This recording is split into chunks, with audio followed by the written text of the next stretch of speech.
Students, हम कर रहे हैं क्लास 10th का हिंदी का एग्ज़ाम बोर्ड प्रिपरेशन 2026। ये बोर्ड का पेपर है, 2026 के लिए हेल्पफुल है। चलिए देख लेते हैं किस प्रकार का पेपर आएगा और किस तरीके से आप करेंगे इस पेपर को। तो जो आपका खंड का है उसमें आपका अपठित गद्यांश यानी अपठित बोध आएगा, यानी एक पैसेज आएगा, अनसीन पैसेज, जो आपको पढ़ना पड़ेगा। या आपका बुक से नहीं होगा, बाहर से होगा, आप इसे पढ़ेंगे और इसी पैसेज के हिसाब से आपसे कुछ क्वेश्चंस पूछे जाएंगे। तो आपको अच्छे से, अगर आपने पैसेज पढ़ा होगा तो आप ऑलमोस्ट सभी क्वेश्चंस के आंसर दे पाएंगे। हालांकि हम इन सभी क्वेश्चन के आंसर भी आपको बताएंगे। तो अब देख लें, इस तरीके से क्वेश्चंस होंगे। जो आप पैसेज पढ़ेंगे तो उसके अकॉर्डिंग आप इनको ऑप्शंस वाइज इन क्वेश्चनों के आंसर दे पाएंगे। क्लियर है?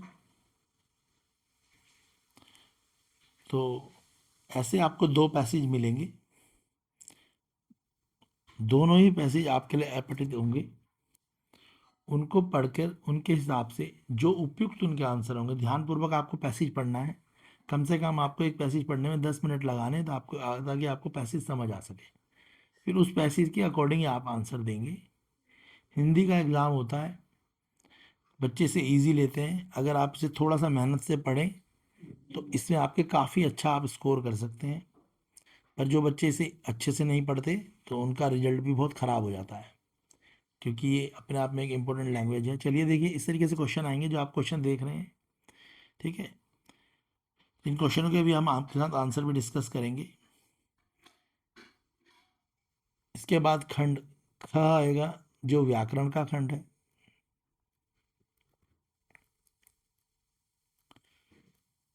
व्याकरण में आपसे पूछा जाएगा, जैसे आपसे कुछ प्रश्न पूछे जाएंगे, रचना के आधार पर आपको उनके प्रश्न के आंसर देने हैं, जो भी प्रश्न है यहाँ पे। जैसे, ठीक है, तो उनके भेद पूछे जाएंगे वाक्यों के। संयुक्त वाक्य आपसे पूछे जाएंगे, मिश्रित वाक्य आपसे पूछे जाएंगे। ठीक है, और वाक्य में भेद आपसे पूछे जाएंगे। तो इस प्रकार से आपसे संयुक्त वाक्य, मिश्रित वाक्य, वाक्य में भेद, इस तरह प्रकार के कुछ क्वेश्चन आपसे पूछे जाएंगे खंड ख में।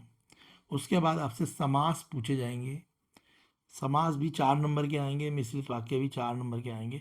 5 क्वेश्चन होंगे जिसमें आपको 4 क्वेश्चनों के समास ढूंढने होंगे। उसके बाद आपके मुहावरे भी आपसे पूछे जा सकते हैं, कि आपको मुहावरे उनको चुनना है, उनके अर्थ बताने हैं आपको। क्लियर है? उसके बाद आता है आपका खंड ग, जिसमें बुक के क्वेश्चन पूछे जाएंगे। चलिए हम पहले खंड का और खा के आंसर देख लेते हैं। तो जो हमारे अपठित गद्यांश थे उनके आंसर आप देख लें। पहले वाले का आंसर फर्स्ट है, सर्वोदय का संदेश। सेकंड आंसर है, प्रत्यक्ष रूप में उपस्थित ना होना। आप वीडियोस को रोक के अपने आप भी इनके आंसर देख बनाएं और फिर मैच कर सकते हैं। तीसरा आंसर है, वहीं पे आपका ऑप्शन है, उन्हीं में से कथन और कारण दोनों सही हैं। ठीक है।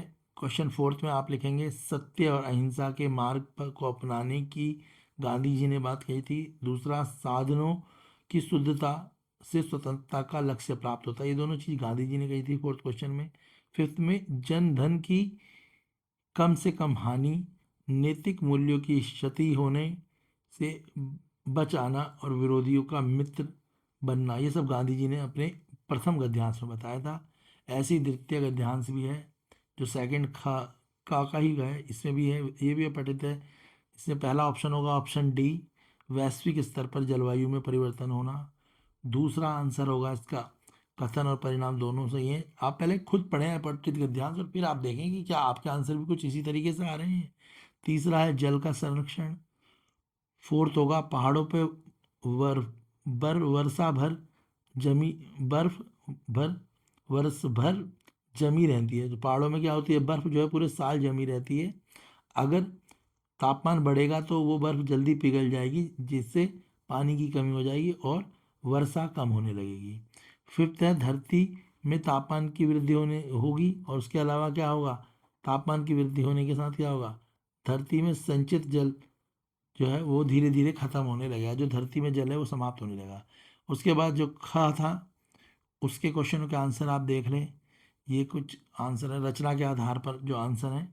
तो कुछ इस तरीके से आप बता सकते हैं कि आपको जो व्याकरण पूछी गई है उनका आंसर कैसे देंगे, सरल वाक्य कौन से हैं, मिश्रित वाक्य कौन से हैं, संयुक्त वाक्य कौन से हैं, और उनमें विभाजन कैसे हो। तो ये मैंने आंसर है, आप आराम से देख सकते हैं। इसी तरीके से आपको भी पेपर में आंसर लिखने होंगे। हिंदी में ऐसा नहीं है कि बच्चे कुछ भी लिख देते हैं, बहुत ज़्यादा लिख देते हैं, तो ज़्यादा लिखने से भी टीचर आपके नंबर काट देगा। आपको वही चीज़ें लिखनी है जो उससे रिलेट करेंगी, और पॉइंट टू पॉइंट लिखेंगे तो आपके नंबर अच्छे मिलेंगे। तो मतलब बेसिकली आपको लिखना आना चाहिए। आप समास देखें, समास कैसे हैं, समास के आंसर भी आप इसी प्रकार से देंगे। तो ये समास हैं आपके, प्रथम पद अव्यय होता है, ये आपको पता होना चाहिए। ठीक है, उसके अलावा जैसे यहाँ दे रखे हैं द्विगु समास, और तो इस तरीके से आपको समास के बारे में पता होना चाहिए। तो समास और इनके आंसर दे रखे हैं, देख लीजिए। ये पूरे आपके समास सॉल्व करे हैं, जो क्वेश्चन मैंने आपको दिखाया था, ये उसके आंसर्स हैं। फिर मुहावरे जो पूछे जाते हैं, यहाँ से आप पे मुहावरे हैं, जैसे हंसी खेल होना यानी उचित वाक्य का प्रयोग, तराजू पर तोलना, कसौटी पर कसना। तो आपको ये सब मुहावरे भी आपने पढ़े होंगे, उन सब मुहावरों के आंसर हैं। क्लियर है?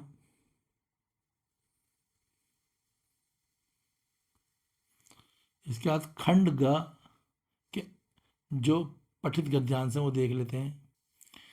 ये आपका बुक में से आएगा,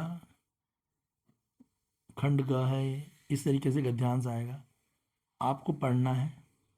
उसके बाद उसमें से क्वेश्चंस होंगे, मगर आपको अगर चैप्टर की नॉलेज होगी तभी आप इनको आसानी से दे पाएंगे। कुछ आंसर तो आपको इस गद्यांश में मिल जाएंगे, पर कुछ आपको पहले से ही नॉलेज होनी चाहिए, ताकि आप आसानी से पहले तो आप अपना चैप्टर को पहचान पाएँ, अध्याय को पहचान पाएँ कि किससे वो आया है, तभी आप उनके आंसर देना आपके लिए आसान होगा। अभी मैं इनके आंसर भी आपको दिखाऊंगा, क्योंकि हमारे पास सीबीएसई से ऑफिशियली आंसर्स हैं। तो आप देख सकते हैं कि सीबीएसई ने किस तरीके से आंसरों को अप्रूव कराया, जो टॉपर्स रहे हैं लास्ट ईयर के, उन्होंने किस तरीके से पेपर को कराया और किस तरीके से उन्होंने मार्क्स मिले हैं, ये भी आप देख सकते हैं यहाँ पे। ये पोयम में से भी आएगा, जो कविता है आपकी, गिरी का गौरव गाकर झरझर मद में नस नस उत्तेजित कर, मोती की लड़ियों से सुंदर झरते हैं झाग भरे निर्झर। तो ये कविता है जो आपने पढ़ी होगी, उस कविता से भी आएगा। तो एक चैप्टर में से आता है, एक कविता में से आता है। उसके बाद इनके ऑब्जेक्टिव टाइप होते हैं ये, तो इनको आपको टिक मार्क करने होते हैं।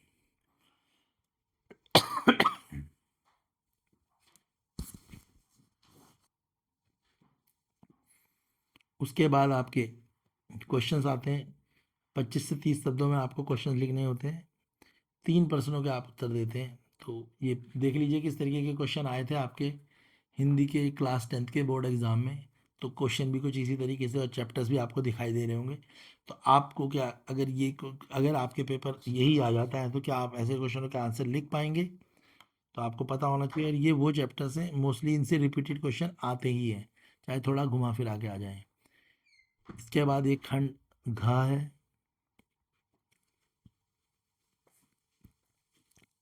इसमें अनुच्छेद वगैरह देखो कैसे आए हुए हैं। तो अनुच्छेद का मतलब आपको समझते ही हैं आप, 120 शब्दों में आपको आर्टिकल यानी निबंध लिखना है। उसके बाद एक पत्र लिखना है आपको, 5 मार्क्स का, 2 पत्र हैं, कोई सा भी एक आप लिख सकते हैं चॉइस में। उसके बाद एक विषय पर आपको 60 शब्दों में सूचना लिखित ही देनी है, 2 हैं, आप इनको भी दे सकते हैं। तो ये सब। फिर 5 नंबर का एक और क्वेश्चन है, क्वेश्चन 15, किसी एक विषय पर आपको विज्ञापन लिखना है। विज्ञापन भी आपको तैयारी करनी है, विज्ञापन जरूर आएगा पेपर में, क्योंकि ये 10th का ही बोर्ड का पेपर है, जो आपको 2026 में हेल्प करेगा। फिर क्वेश्चन 16 है, इसमें आपको जो है पूछा हुआ है कि आपको एक ईमेल लिखना है। क्लियर है आपको? एक ईमेल लिखना है, इतनी बात समझ आ गई? चलिए अब इनके आंसर्स देख लेते हैं। ये आंसर्स हैं आपके, पठित गद्यांश के और ये काव्य खंड दोनों जो आपके चैप्टर में से पूछे गए हैं पठित गद्यांश, ये उनके आंसर्स हैं। और ये आपका कविता, जो कविता पूछी गई है वो, तो आंसर आप देख ही लें कि पहला आंसर है उनका आभार प्रकट करने के लिए, दूसरा है झरनों की, तीसरा आकाश की ऊंचाई से। ठीक है, इसी प्रकार से यहाँ पे श्री कृष्ण की सगन्य पाने के लिए कोई भी कार्य करने को तैयार। ठीक है, तो इस तरीके से आप जो पढ़ेंगे उनके आंसर दे पाएंगे।